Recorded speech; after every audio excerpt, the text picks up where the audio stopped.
This is Central ITV.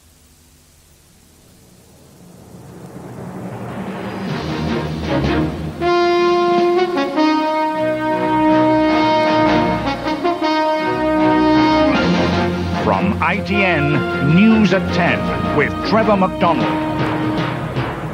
Evidence tonight of another atrocity in Kosovo. Police chief's apology not enough, say the Lawrence family. Teenage Porsche driver guilty of killing two sisters. The penalty that put Newcastle out of Europe.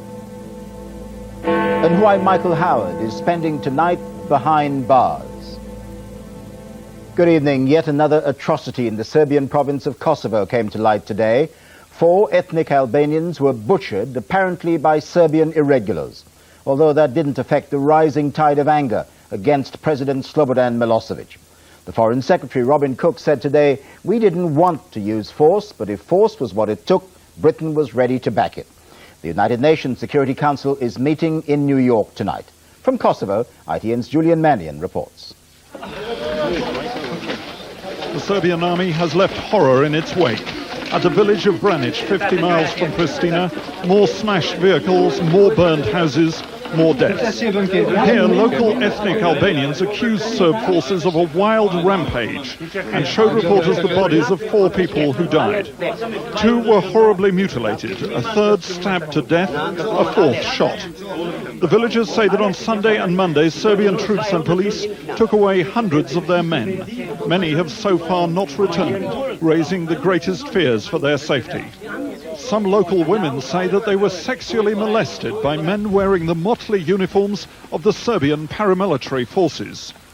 The Serbian authorities have been thrown into confusion by the allegation that their troops are guilty of massacre. The police say that an investigation has been launched into the deaths of 16 civilians at the village of Gornje Brinje. Meanwhile, the country's deputy prime minister claims that Albanian bodies have been planted and reports of the killings faked. But few in the international community will give much credence to his statement. At this stage, a more likely explanation is that the killings were intended as a gruesome warning or were even an act of spite by Serbian forces who knew that they were having to pull back because of the threat of possible NATO airstrikes. The question now is whether the NATO powers will take action following these killings or whether, if they do not, the killings will resume. Julian Mannion, News at 10, Pristina. Some sort of NATO military action against Serbia would clearly be possible, and possible within days, although tonight there are still legal and political problems. But would it achieve anything beyond punishing President Milosevic and the Serbs? Our diplomatic editor Robert Moore reports. Tonight, the United Nations Security Council is meeting in New York, both to condemn those recent massacres in Kosovo and to reinforce a previous UN demand for all Serb security forces to engage in a ceasefire and withdraw to their barracks. There is no sign of an end to the fighting, even though the Serbs say some of their forces are pulling back, and they insist they were not behind any of the atrocities. The government strongly denies any involvement of its security forces in any such incident or occurrence. But Britain is warning Belgrade the time for excuses and diplomacy is rapidly running out. It's clear that a diplomatic solution alone will not work, and we have to send the strongest possible message to Milosevic that we will not tolerate any more of these atrocities. I say this to President Milosevic. Don't dare tell us that such an atrocity is a purely internal affair for you. Such an outrage to the laws of humanity is the business of all of humanity. NATO forces are already extensively deployed in the region, including in Italy and in the Adriatic, waiting for Western governments to decide whether this time to act. After so many months of indecision, the credibility of NATO and the West would appear to be once again on the line. But what will happen in the run-up to possible military action? Today, NATO issued a rare activation request, a term that means NATO is deciding what forces will be used in any attack. Tomorrow, the contact group of key powers meets to decide how to proceed on the Kosovo crisis.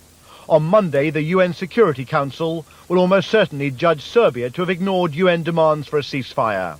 That means as soon as next week, the way would be open for NATO airstrikes. But amid the burning villages and sporadic violence by small bands of fighters, it is not clear what targets NATO will choose or how bombing raids would help the civilian refugees living in fear.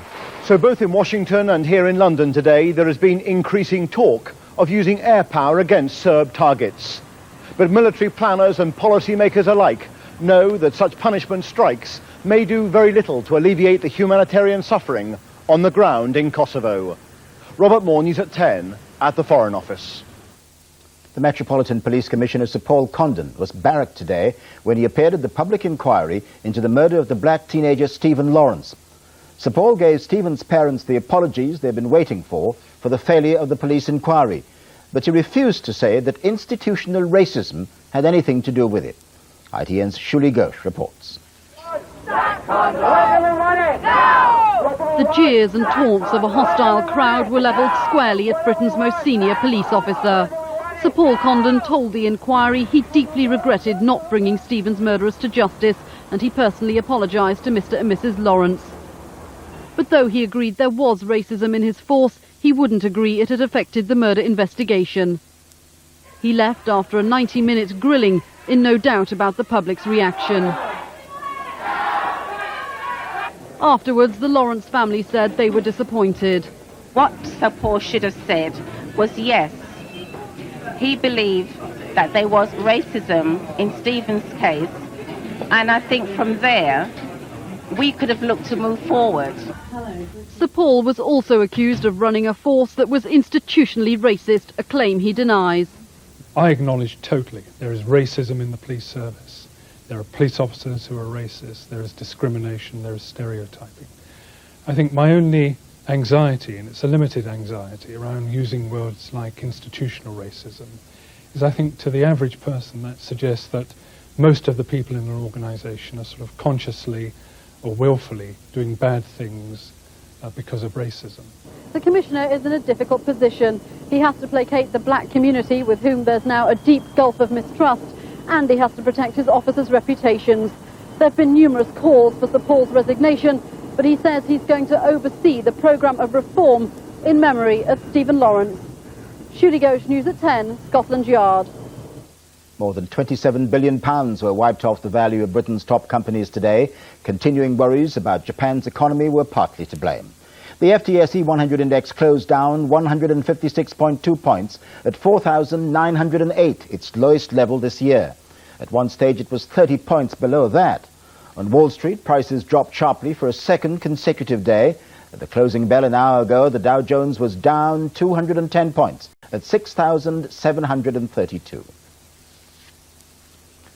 The Labour Party conference was given a first-hand account today of what life is like for the victims of crime on just one council estate. The elderly terrorised, homes attacked and burgled, property stolen. Theresa Leitner, the delegate who spoke out, begged the Home Secretary Jack Straw for help. He's already promised a big campaign against burglary. The Education Secretary, David Blunkett, announced an attack on truancy and disruptive behaviour in schools. Reporting from Blackpool, here's our political editor, Michael Brunson. There's been a lot of talk from the platform this week about joined-up government departments working together to tackle a particular problem. We saw it in action today over the question of criminals, and particularly young criminals. The Prime Minister took two members of his cabinet along to a Blackpool school to underline the way that problems can often need coordinated action. Across the country, truancy is a growing problem. That can encourage criminal behaviour, which disrupts ordinary people's lives, as we heard back at the conference. I am computerless. I was burgled.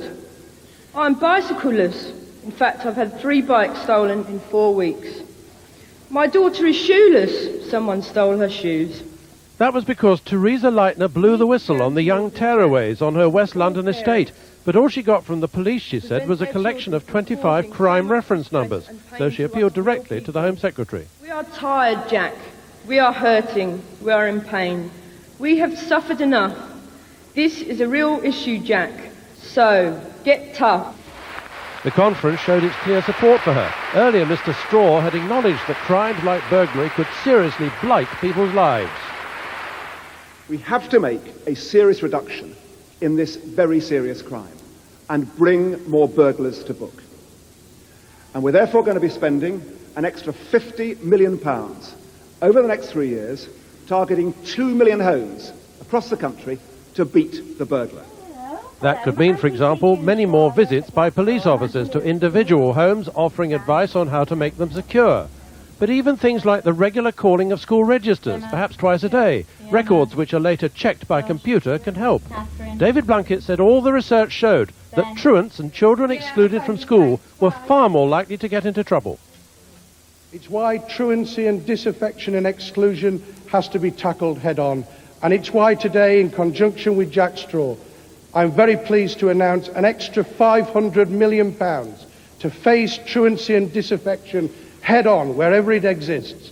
Tomorrow there'll be the traditional rousing end-of-conference speech by the Deputy Prime Minister John Prescott, repeating that the government has had its successes so far, but there is a lot still to be done.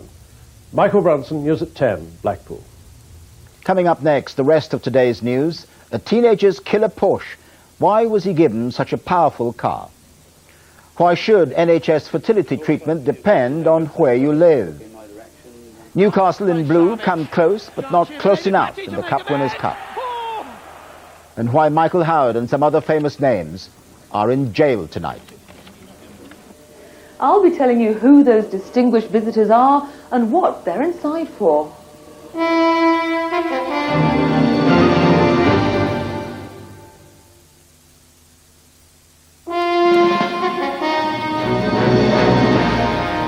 Welcome back. A schoolboy driver who killed two elderly sisters when he lost control of the Porsche he'd been given for his 18th birthday was today found guilty of causing death by dangerous driving. Remanding him in custody, the judge at Stafford Crown Court said many people might think that the boy's father should share the blame. He'd given his son a car way beyond his capabilities. Our Midlands correspondent Eric McInnes reports. Teenager Satvinder Nijjar killed the two elderly sisters while showing off to school friends, racing his Porsche car, an 18th birthday present. Ethel and Lavinia Carrington, in their 70s, were out shopping on Ethel's birthday when they were hit by Nijjar's £14,000 sports car. It was during one class lunch break, and he was racing around a circuit he'd mapped out on the streets near his school. Doing 60 miles per hour, twice the speed limit, he tried to overtake but lost control. Today he was found guilty of causing death by dangerous driving. The case has now been adjourned for pre-sentence reports, though the judge told the defendant that he would be facing a custodial sentence. The judge also singled out the boy's father for criticism. He said, what on earth was he doing providing a car that was way beyond his son's capabilities? He said that many people may feel that the father bears some considerable responsibility for what has happened. Afterwards, the victim's relatives said justice had been done. It happened at the twilight of their lives, but on a birthday? Well, what can you say, really? The police said it was a tragedy, but law changes should be made. Perhaps legislation could be considered preventing such young, inexperienced motorists being allowed to drive such high-powered motor vehicles on the road. For the sisters' relatives, though, it's already too late. Eric McInnes, News at 10, Stafford Crown Court. The age of digital television dawned today with the launch of Sky's digital service and the appearance in the shops of the new set-top boxes needed to receive it. Many more digital channels are on the way. Here's our media and arts correspondent, Katie Derham. This evening, Sky is finishing a long day of photo opportunities with this party in Battersea Power Station to celebrate the launch of their new digital TV service. It's a venture strongly backed by Rupert Murdoch, the force behind Sky, and a man who rarely speaks to the press. Do you think people should be buying Sky Digital today? It just gives them so much greater choice, so much greater convenience in watching too. Do you think they're going to enjoy the kind of programming you've got? We have all the programming in the world, so it's, I think so. If they want to be entertained, they'll have the most freedom to be entertained as they please, when they please. This is what Sky Digital looks like. An electronic program guide acts as the TV's TV Times to help you navigate around over 170 new channels of TV and radio, including 2 new ones from the BBC. You'll need a set-top box like this one to decode the digital signal, costing £200. For Sky Digital, you'll also need a new satellite dish. Sky is just one new digital service. On Digital launches in 6 weeks. It's offering 30 channels which work with a set-top box and your existing TV aerial. There'll also be a digital cable service in the new year. But do people want it? I think I'll give everybody a choice. I suppose it comes down to price and how much it's going to cost people. Maybe in the future I'll drift into it, but I'm not going to possibly go for it right now.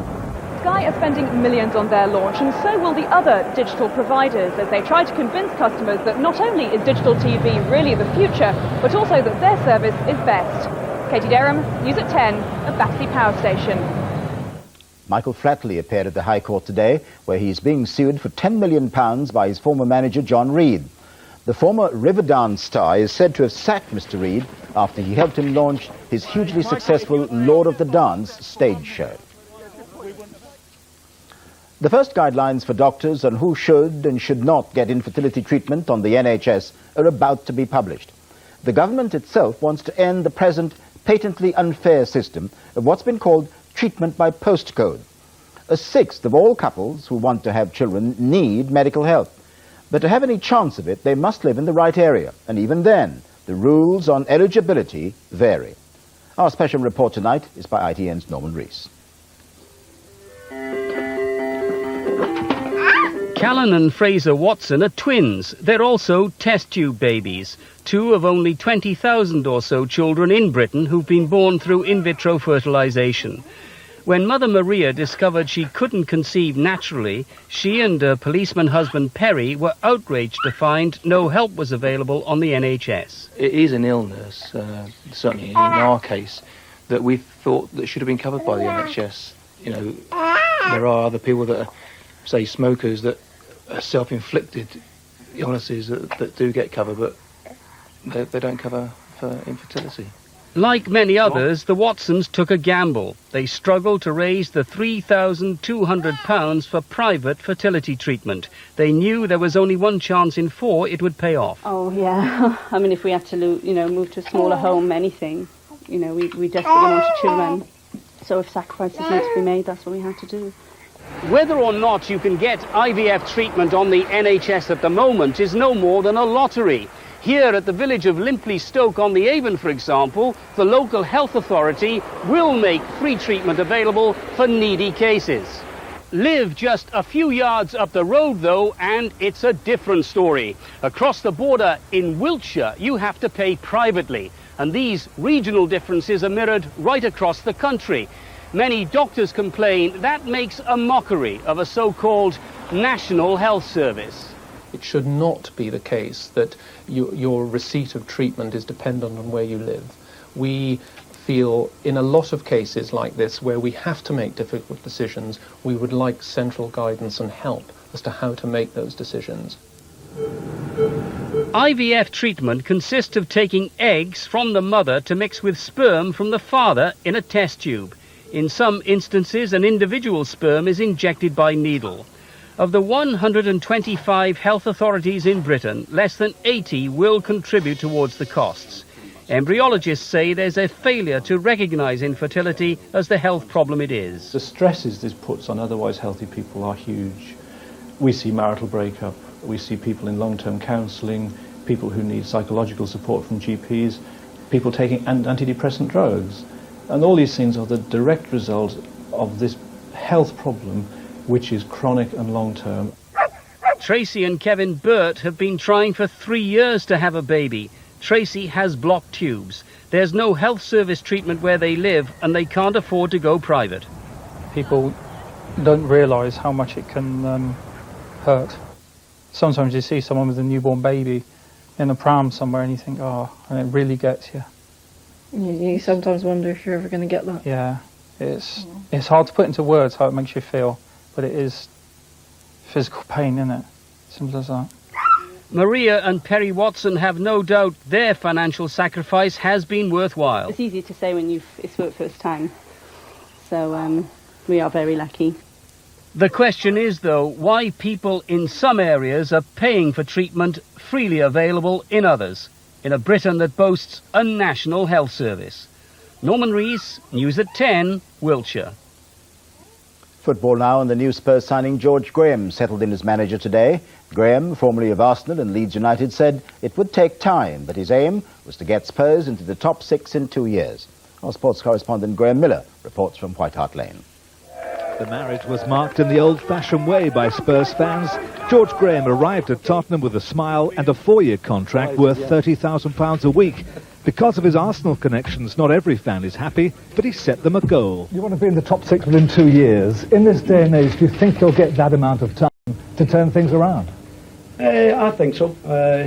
I think in the previous clubs that I've been involved with, I remember Millwall when I took over, we resurrected the club and then went on to promotion. Similar thing happened at Arsenal. We were 7th twice before I joined, and we went on to win things. The face of football is changing all the time, but George Graham knows from experience the way to win the Spurs fans over quickly is to provide a series of good results. Spurs have made Graham the most important employee in the club. It's a new idea the rest of football will follow closely. Graham Miller, News at 10, Tottenham. Newcastle are out of the European Cup Winners' Cup competition. They were beaten 1-0 by Partizan Belgrade in Belgrade tonight. That made it 2-2 on aggregate, but Partizan go through on the away goal rule. ITN's Andrew Simmons saw how it happened. Hitting the post in only the 4th minute, Partizan Belgrade gave Newcastle an early scare. Ruud Gullit looked uncomfortable and had every reason to be. Here the woodwork again just saving his team's slender 2-1 first leg lead. And in the second half, David Batty, while closing down Belgrade's Ivic, brought the striker down in the penalty area. Because of the away goals rule, what followed put Newcastle's hopes of European success this season in the balance. Belgrade determined for the first time to knock a British side out of Europe. Batty had some making up to do. His fight back in the 63rd minute might have changed things, but a fumbling recovery by Belgrade makes Batty the talking point in Tyneside tonight for all the wrong reasons. Andrew Simmons, News at 10. In tonight's other European Cup Winners' Cup matches, which weren't televised, Helsingborg and Chelsea drew 0-0, putting Chelsea through 1-0 in aggregate. Real Mallorca and Hearts drew 1-1, so Hearts are out, losing 2-1 on aggregate. In the UEFA Cup first round second leg, Rangers beat Beitar Jerusalem 4-2 to win 5-3 on aggregate. Tonight's main headline: the United Nations Security Council is meeting in New York tonight to discuss the crisis in Kosovo. Evidence of another atrocity there emerged today. And finally, the inmates of Brixton Jail had something to smile about tonight. The former Home Secretary Michael Howard and a number of top judges are spending the night there behind bars. The reason? To learn something more about prison life and to raise money for charity. Sue Saville went prison visiting.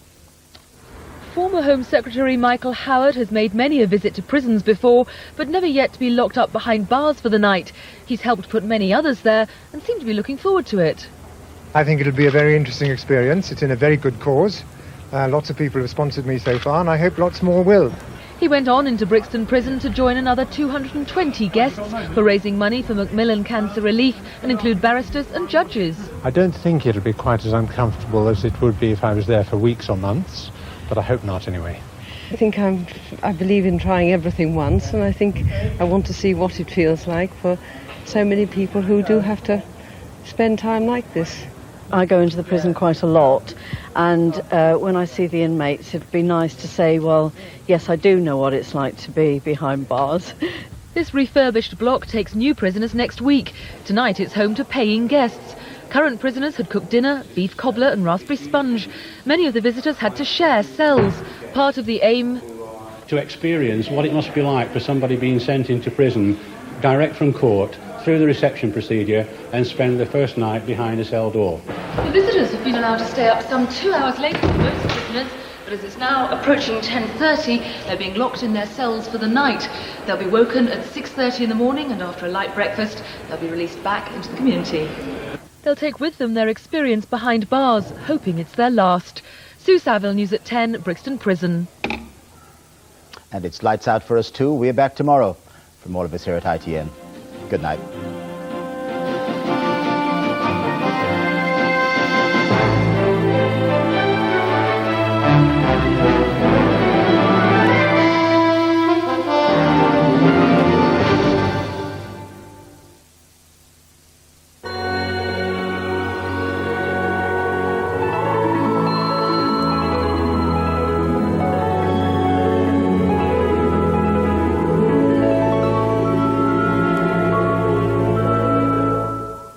Hello, good evening. If you spent much time outside today, you may have noticed the beginnings of a chill in the air. You'll notice that even more this weekend. It will be mostly dry, but quite cold east winds. As far as tonight's concerned, many places will be dry, the odd showers in the west dying away.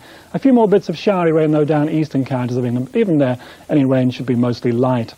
And then tomorrow, the best of the weather in the west. Again, a lot of cloud, but some breaks in the clouds, so 1 or 2 sunny spells, and only the most isolated of showers, so a generally dry day there. But the further east we go, the more cloud there will be, and again 1 or 2 light showers for the east coast. A cool day tomorrow, those winds in from the east, not strong winds by any means tomorrow, but they will be bringing cool air in from the east, and so temperatures tomorrow at best probably around 15 or 16, the odd 17 just possible perhaps in the best of the sunny spells. From the east coast, 13 or 14 could be the best you'll see.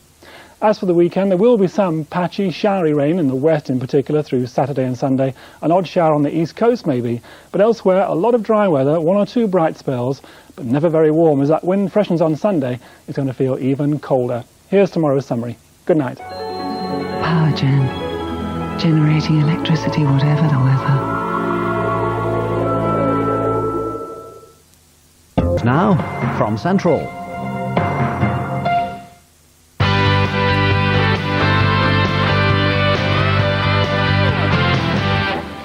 Good evening. A teenager who mowed down 2 elderly sisters in his sports car, killing them instantly, has been found guilty of causing death by dangerous driving.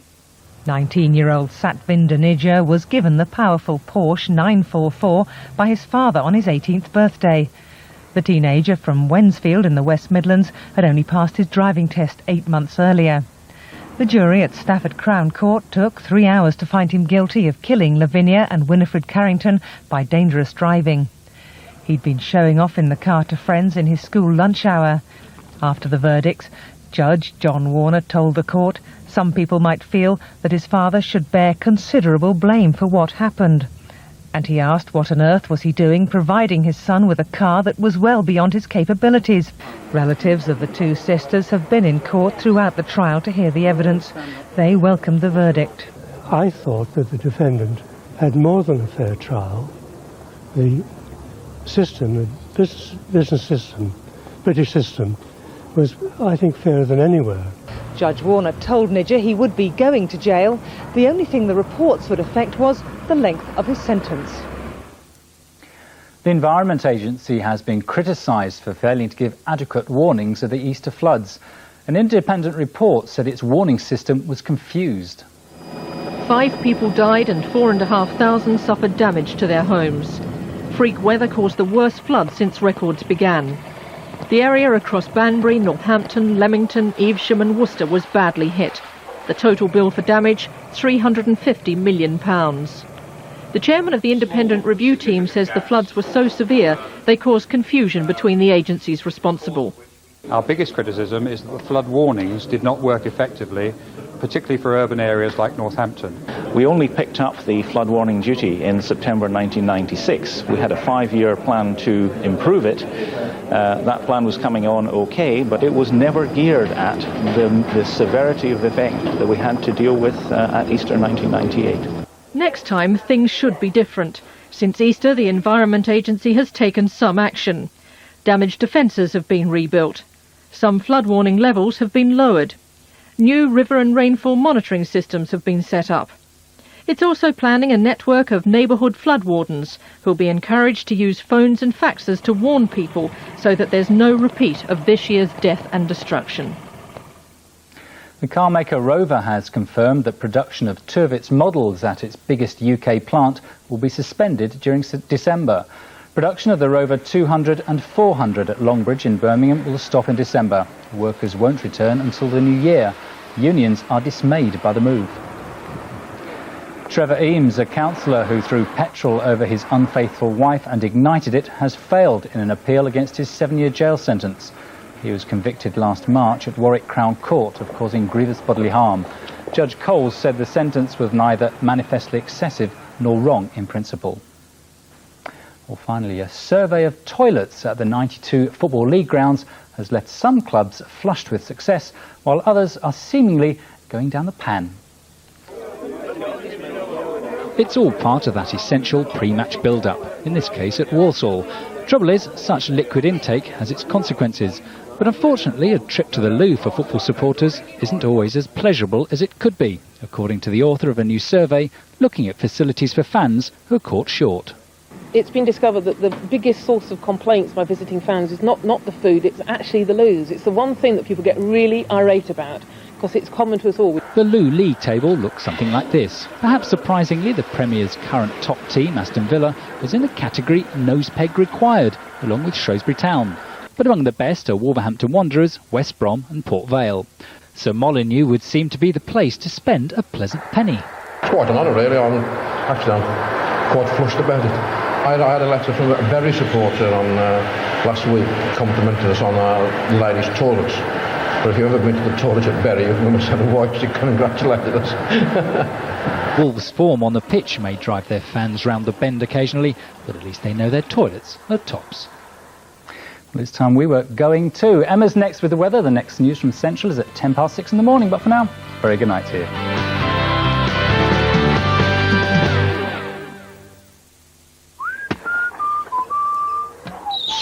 Central Weather, sponsored by Stay Bright Windows and Conservatories. The clear choice in any weather. Hello again. Well, we'll see a spot more rain tomorrow, but thereafter it should be quite sunny on Saturday. Tonight then should be growing mainly dry from the west, but it'll be cloudier further east, as you can see. Winds will be light and feeling very mild, around 11 or 12 Celsius. That's the low 50s Fahrenheit.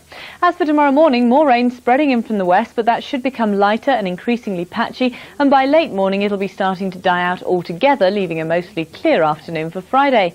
Nevertheless, it'll probably still be rather cloudy with just a few sunnier spells at times. Nothing spectacular on the temperatures front, around 14 or 15 Celsius, that's the upper 50s Fahrenheit, with a mainly light northeasterly wind. And for Saturday, a great big high is straddling Scandinavia, but it'll be reaching out to influence us with some gorgeous dry autumnal sunshine. That's it. Bye-bye. The Central 7-day weather line. 0336 40 40 10.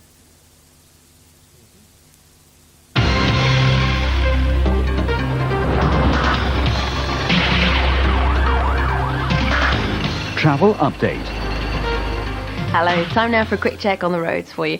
Let's start with Herefordshire. If you're planning on going anywhere near Greyfriars Bridge in Hereford itself tomorrow, you could be sitting in your car for a while. On the A50 in Leicestershire, there are lane restrictions both ways between junction 24A and the Sawley interchange. Up in Shropshire, you've got a few things to know about. On the A49 Shrewsbury Eastern bypass, there are temporary lights at the Battlefield Road roundabout, whilst you've got more temporary lights to consider on the A518 in Telford on the Donning roundabout. As ever, there are a number of areas to watch in Gloucestershire. Delays are expected on the A46 around Pennsylvania, and on the high streets in both Lydney and Aylburton you've got roadworks to watch out for. That's your lot for tonight. See you again tomorrow. Travel update, helping you to work.